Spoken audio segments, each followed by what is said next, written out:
Hello my dear students. बहुत सारे बच्चों के फ़ोन्स आ रहे हैं, मैसेजेस आ रहे हैं कि उनको इम्पॉर्टेंट क्वेश्चंस की वीडियो चाहिए इनकम टैक्स 2 की। So here I am without wasting much of our time. ये नेप वाले स्टूडेंट्स के लिए है जो कि सेमेस्टर 4 में इनकम टैक्स में अपेयर हो रहे हैं। और yes, again I will say कि जो इम्पॉर्टेंट क्वेश्चंस हैं that will remain same for any class, चाहे वो फाइनल ईयर के, फॉर एवरी यूनिवर्सिटी। ये चीज़ें तो कॉमन ही रहने वाली हैं, ठीक है। So it doesn't mean that the video is applicable only to the Kurukshetra university students, कोई भी देख सकता है। बट हाँ, डेफिनेटली स्पेसिफिकली अगर मैंने ये अपने स्टूडेंट्स के लिए बनाई है तो ये कुरुक्षेत्र यूनिवर्सिटी के बच्चों के लिए है, 4th सेमेस्टर नेप के स्टूडेंट्स के लिए है। यूनिट 1 में बच्चों आपका deductions from gross total income, deductions including rebates applicable to the individuals, HUF firms under section 80C to 80U for computation of total income. अब बच्चों यहाँ पर आपकी इस यूनिट में आपके 2 चैप्टर कवर होते हैं, पहला डिडक्शंस और दूसरा रिबेट एंड रिलीफ। अब जहाँ तक मेरा एक्सपीरियंस है, रिबेट एंड रिलीफ में से आपको शॉर्ट क्वेश्चन बनता है, डिडक्शंस में से फुल फ्लेज क्वेश्चन बनता है। और जब पिछली बार के हम पेपर का आपका पैटर्न देखते हैं तो हम ये एक्सपेक्ट करते हैं कि आपके हर यूनिट में से एक न्यूमेरिकल और एक थ्योरी होनी चाहिए। तो यानी कि डिडक्शंस वाले चैप्टर से ही न्यूमेरिकल बनेगा और डिडक्शन वाले चैप्टर से ही थ्योरी बनेगी, ठीक है। तो अब जो बच्चे सिर्फ थ्योरी के ऊपर डिपेंडेंट हैं तो उनको क्या करना है बच्चों, उनके लिए ये एक लिस्ट ऑफ क्वेश्चंस है जो कि ये मैंने यहाँ पर मेंशन किया है। पहला क्वेश्चन है, discuss briefly the provisions of income tax act regarding deductions to be made while computing total income of an assessee in respect of certain payments. कि इनकम टैक्स एक्ट की जितनी पेमेंट्स हैं उनकी deduction से related जो भी provisions हैं उसको डिस्कस किया जाए। तो बच्चों यहाँ पर आपको ब्रीफ में हर डिडक्शन के बारे में बताना है। बट सेकेंड क्वेश्चन देखो, discuss in brief the deduction under section 80C of the income tax act. Very very very important. अगर हम 80C, 80G, 80U की बात करते हैं तो these are very important deductions. और बच्चों एक बात और, C और G का अलग से न्यूमेरिकल भी आ सकता है और 15 मार्क्स में फुल फ्लेज क्वेश्चन भी बनता है। तो मेरी एक हाई रिकमेंडेशन जाती है कि बच्चों 80C और G को अच्छे से समझकर, अच्छे से लर्न करके फुल फ्लेज जो आपका 14 मार्क्स का क्वेश्चन है उसके अकॉर्डिंग प्रिपेयर कर जाना। जो थर्ड क्वेश्चन देखो वही है, what are the provisions relating to the deductions from GTI in respect of donations under section 80G of income tax act. Fourth question जो है, discuss the provisions regarding following deductions to be made from GTI। ये आपको 2 marks के questions में भी आ सकती हैं। Plus in case आपका लक काम करता है जो थ्योरी वाले बच्चे हैं और उनको दोनों क्वेश्चंस थ्योरी के आते हैं तो कुछ इस तरह से जो छोटे डिडक्शंस हैं 2-3 पार्ट्स में मिला के फुल फ्लेज क्वेश्चन भी आपके पास आ सकता है। तो उसमें आपके पास 80D health insurance, rent paid की डिडक्शंस है, रॉयल्टी इनकम की है, हायर एजुकेशन की और 80CC-D की है। शॉर्ट आंसर्स में भी 2 मार्क्स के जो है, what are the basic rules of deductions and what are the explain the deductions under section 80U मैं आपको पहले ही बता चुकी हूँ। और जहाँ तक मेरा नॉलेज है, अगर मैं सोचती हूँ तो रिबेट एंड रिलीफ में से मैं एक्सपेक्ट करती हूँ कि शॉर्ट नोट्स आएंगे। रिबेट अंडर सेक्शन 87A और रिलीफ अंडर सेक्शन 89। अब ये एक क्वेश्चन AB पार्ट में भी आ सकता है और 2 मार्क्स के शॉर्ट नोट्स में भी आ सकता है, किसी भी तरह से ये आ सकता है। You have to prepare it and you don't have any option to leave anything बच्चों, स्पेशली वो स्टूडेंट्स जो सिर्फ थ्योरी करके जा रहे हैं। मैं फिर से बोल रही हूँ, आपको कुछ भी छोड़ना नहीं है। क्यों नहीं छोड़ना है? क्योंकि एक न्यूमेरिकल और एक थ्योरी आएगी। अगर आपने कुछ भी छोड़ दिया और उसी में से थ्योरी आ गई तो यू आर अंडर डाउट। चलो यूनिट 2 में देखो, computation of total income and tax liability of individuals, HUF and tax liability of firms. तो बच्चों दिस यूनिट इज टोटली, अगर हम ये 3 चैप्टर्स की बात करें, इंडिविजुअल, HUF और फर्म की, तो इसमें से न्यूमेरिकल ही अक्सर आता है, ठीक है। बट इंडिविजुअल का न्यूमेरिकल आने की प्रोबेबिलिटी थोड़ी सी ज़्यादा है। लेकिन फिर भी इन केस मैंने आपको क्या बोला है कि आप थ्योरी कुछ भी छोड़ नहीं सकते हो। मान लो कि इंडिविजुअल, HUF और फर्म में से इन्हीं 3 चैप्टर्स में से ही कुछ आ गया। Although authorities again is an important chapter, लेकिन आप कुछ भी छोड़ोगे नहीं, मैं बार बार बोल रही हूँ। तो इसीलिए मैंने आपको हर चैप्टर के इंपॉर्टेंट क्वेश्चंस बताए हैं। आपको हर चैप्टर से इंपॉर्टेंट क्वेश्चन ही करने हैं। और ये इंपॉर्टेंट क्वेश्चन क्या है? ये सारे क्वेश्चन आपका सिलेबस कवर कर रहे हैं। देखो चैप्टर 17 जो है आपका असेसमेंट ऑफ इंडिविजुअल है, इसमें आपका एक ही थ्योरी का क्वेश्चन बनता है, how is total income of an individual computed. इसमें आपको सिंपली बताना है कि 5 हेड्स हैं, उसका टोटल करना है, जीटीआई आएगी, उसमें से डिडक्शंस मिलेंगी, फिर आपकी टोटल इनकम आएगी, फिर उसके ऊपर आपको टैक्स रेट्स अप्लाई करने हैं, आपके जो सेस लगेगा ये सब लगेगा, न्यू टैक्स रिजीम क्या है, ओल्ड टैक्स रिजीम क्या है, उसके सारे स्टेप वाइज गाइड बताना है। और विद एन इमेजिनरी फिगर अगर आप कुछ लर्न करके समझ के कर सको तो that would give you better marks. Next is short questions, AMT के ऊपर आ सकता है, alternate minimum tax and explain marginal relief in surcharge. Come to chapter 18, assessment of Hindu undivided family. अब अगेन इसमें से भी मैंने आपको पहले ही बताया, इंडिविजुअल, HUF और फर्म में से यूजुअली एक न्यूमेरिकल रहता है। अब किस में से न्यूमेरिकल होगा, किस में से थ्योरी होगा, हम एक्सपेक्ट नहीं कर सकते, बट हाँ ज़्यादा प्रोबेबिलिटी न्यूमेरिकल आने की इंडिविजुअल वाले चैप्टर से रहेगी, बट डजेंट मीन कि नहीं आएगा कहीं और से। तो आपको इसीलिए चारों चैप्टर्स की थ्योरी जरूर करनी है।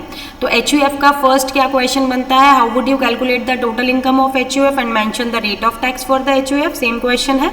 Discuss the tax treatment of the following income of mister A who is an a member of HUF। तो उसका tax treatment share of income का कैसे होगा, इम्पार्टेबल एस्टेट का कैसे होगा, सेल्फ एक्वायर्ड प्रॉपर्टी जो कन्वर्ट की जाएगी जॉइंट फैमिली प्रॉपर्टी में, उसका टैक्स ट्रीटमेंट क्या है, ये सारे प्रोविजंस आपको डिस्कस करने हैं। चैप्टर 19 पे आ जाओ, assessment of firms. Assessment of firms में बच्चों ये दिखने में 5 क्वेश्चंस हैं, बट मैं पहले ये क्वेश्चन रीड कर लेती हूँ और फिर मैं आपको बताती हूँ इन सबका आंसर एक ही है। कैसे आपको अटेम्प्ट करना है वो आपको क्वेश्चन की फॉर्म देखनी है। देखो पहला है features of taxation under section features of taxation of a firm, that's it, under section 184 बनेगा। Describe the conditions prescribed under section 184। Third, what restrictions have been imposed under section 40B for claiming a deduction account of the remuneration on account of remuneration paid to the partners. Fourth, what is book profit? Is it possible to claim a deduction of remuneration paid to the partners? थोड़ा सा typing errors है, ignore करना, when book profit is negative. And the fifth, explain and illustrate the term book profits in relation to the assessment of firm. अब आपको करना क्या है, इन 5 questions में एक ही आंसर है। आपको पहले बुक प्रॉफिट्स के बारे में बताना है कि कैसे कंप्यूट करने हैं। सेक्शन 184 अप्लाई होता है तो क्या रूल होगा, सेक्शन 184 अप्लाई नहीं होगा तो 185 के क्या रूल्स हैं, और दोनों के केस में आपको 40B को एक्सप्लेन करना ही करना है। तो बेसिकली ये आपका एक ही क्वेश्चन है जो 5 तरीके से पूछा जा सकता है, और जिस फॉर्म में पूछा जाएगा आपको आंसर को जब लिखना है तो उसी क्वेश्चन से कनेक्ट करके उसी ऑर्डर को डिस्कस करना है, जो कि आपको क्लास में ऑलरेडी बताया जा चुका है। नहीं बता तो आप अपने टीचर से डिस्कस कर सकते हो।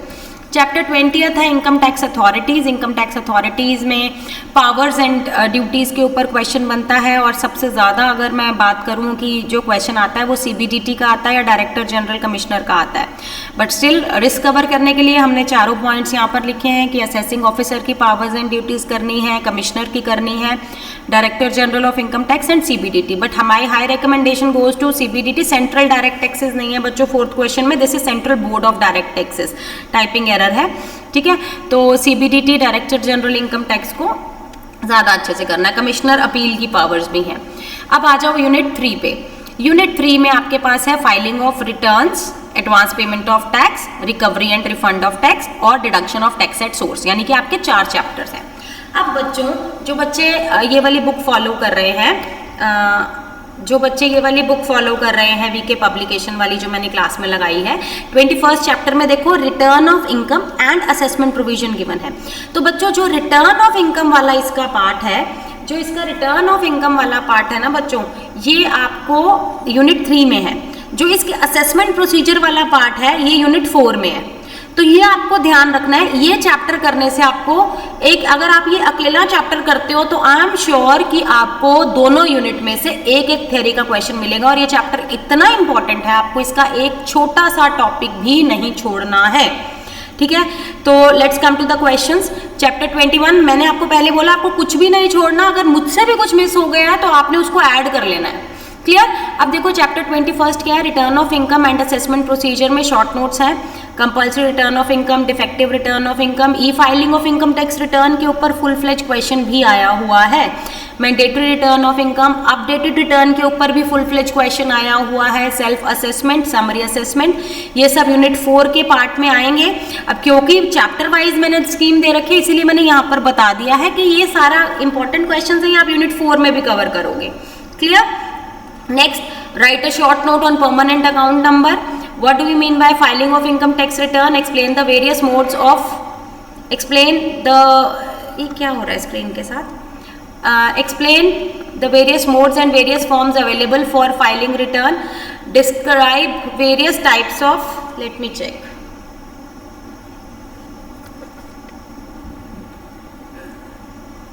Describe various types of assessment, ये यूनिट 4 का पार्ट है। Best judgement assessment important question है, यूनिट 4 का पार्ट है।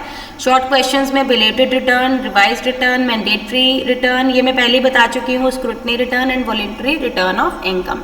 चैप्टर 22 टीडीएस का बच्चों एक क्वेश्चन जो फुल फ्लेज बनता है वो यही है कि आपको प्रोविजंस करनी है, और प्रोविजंस के लिए आपको क्या करना है, आपकी बुक के लास्ट में एक चार्ट गिवन होगा, आपको उसको चार्ट को बहुत अच्छे से लर्न कर लेना है।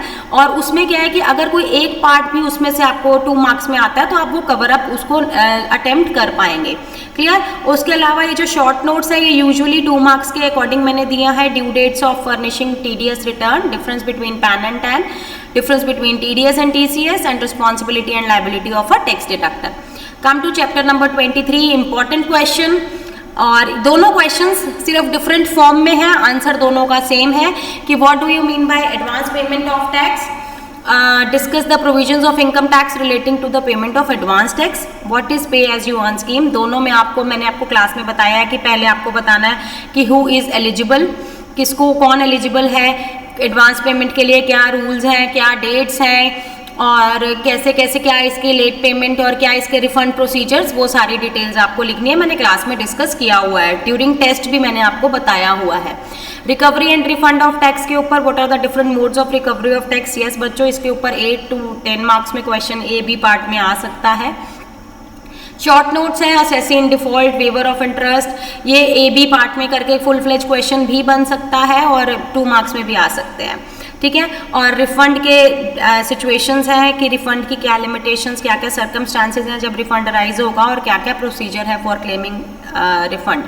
तो आई रिपीट, एडवांस पेमेंट ज़्यादा इंपॉर्टेंट रहेगा, टीडीएस ज़्यादा इंपॉर्टेंट है, और एज कम्पेयर टू चैप्टर 24 में से मैं एक्सपेक्ट करती हूँ कि शॉर्ट क्वेश्चन बनना चाहिए। चलो अब यूनिट 4 में आ जाए तो अभी देखो ये चारों चैप्टर फिर से थ्योरी के ही हैं, appeals and revisions, penalties, offences and tax planning. तो बच्चों tax planning is always an important question, मैंने इसका अलग से नहीं दिया हुआ क्योंकि मैं पहले बता चुकी हूँ। टैक्स प्लानिंग के आपको मेथड्स हैं जो वो सब करने हैं। टैक्स प्लानिंग का meaning, difference with tax evasion and avoidance, tax management, वो चीज़ आपको इसमें कवर करनी है। ठीक है? तो अपील्स एंड रिविजन में आपको कमिश्नर अपील्स को अपील करने का प्रोसीजर, ठीक है, ये सारे प्रोविजंस आपको इसमें डिस्कस करनी है। उसके ये 3 क्वेश्चन बनते हैं जो मैंने यहाँ पर आपको बताए हुए हैं। Penalties under income tax act में बच्चों आपको कुछ नहीं करना, मैं बार बार बोल रही हूँ, पेनल्टीज और ऑफेंसेस वाले में आपकी बुक में लास्ट पेज पे एक चार्ट गिवन है, लर्न दैट चार्ट, उसको पैराग्राफ के फॉर्म में आपको लिखना है और चार्ट के फॉर्म में लिखना है, और कोई एक पेनल्टी 2 मार्क्स में आ सकती है। तो देखो क्वेश्चन भी यही है, what are the different penalties that can be imposed under income tax act. Clear? और same is the offenses, discuss the offenses for which the assessee may be prosecuted under income tax act. What are the provisions of income tax act regarding prosecutions to be lapses on the part of the person. तो आपको सिर्फ एक chart है जो learn करना है, last में दे रखा है, उस चार्ट को अच्छे से लर्न करके आपको वो अटेम्प्ट करना है। So that was all about it. अभी मैं एक बार I would like to get back, यहाँ पर चैप्टर स्कीम देखते हैं बच्चों। ये यूनिट 4 में देखो 4 चैप्टर हैं, चारों थ्योरी के हैं। तो अगर आपको एक क्वेश्चन अटेम्प्ट करना है तो रिस्क अवॉइड करना है तो देखो ऑफेंसेस और पेनल्टीज में से एक क्वेश्चन आएगा, एक अपील और टैक्स प्लानिंग में से एक बनेगा। ठीक है? तो अब आपको देखना है आपको कैसे करना है, जो मेरा समझ कह रही है, जरूरी नहीं है, I am not the paper setter. अब let's get back to unit 3। Unit 3 में आपके 4 चैप्टर्स हैं। Advance payment of tax important रहेगा, टीडीएस में से भी एक क्वेश्चन रहता है, और रिटर्न ऑफ इनकम में से भी एक क्वेश्चन हर बार आता था। अब इस बार आपके 3 में से आपको 2 क्वेश्चन मिलेंगे, 21 to 3 में से 2 क्वेश्चन मिलने चाहिए, और रिकवरी एंड रिफंड में से शॉर्ट नोट मिलना चाहिए। और यहाँ मैं आपको बता चुकी हूँ, ये 3 चैप्टर्स आपके न्यूमेरिकल वाले हैं, तो चौथा इनकम टैक्स अथॉरिटीज की थ्योरी तो बनेगी, बट आई रिपीट, फर्म का बुक प्रॉफिट वाला क्वेश्चन और इंडिविजुअल का कंप्यूटेशन वाला क्वेश्चन, ये 3 क्वेश्चंस को मेरी हाई रिकमेंडेशन है। इंडिविजुअल की कंप्यूटेशन, फर्म का बुक प्रॉफिट्स वाला क्वेश्चन और अथॉरिटीज में सीबीडीटी और डायरेक्टर जनरल की पावर्स, ये आपको बहुत अच्छे से कर लेनी है। Next, get back to unit 1, deductions मैंने आपको बताया है, एटीसी, जी, यू, टीटीए, ये सारी डिडक्शंस आपको करनी ही करनी है। क्यू भी बहुत अच्छे से कर लेना, rebate and relief short note में है। I hope the video will help you. थोड़ी सी फास्ट की है मैंने रिकॉर्डिंग, ताकि आपको जल्दी जल्दी से, आपको कम टाइम में सारे आपके कॉन्सेप्ट्स क्लियर हो जाएं कि आपको करना क्या है, आपके दिमाग में क्लैरिटी आ जाए। And wish you all the very best. Thank you.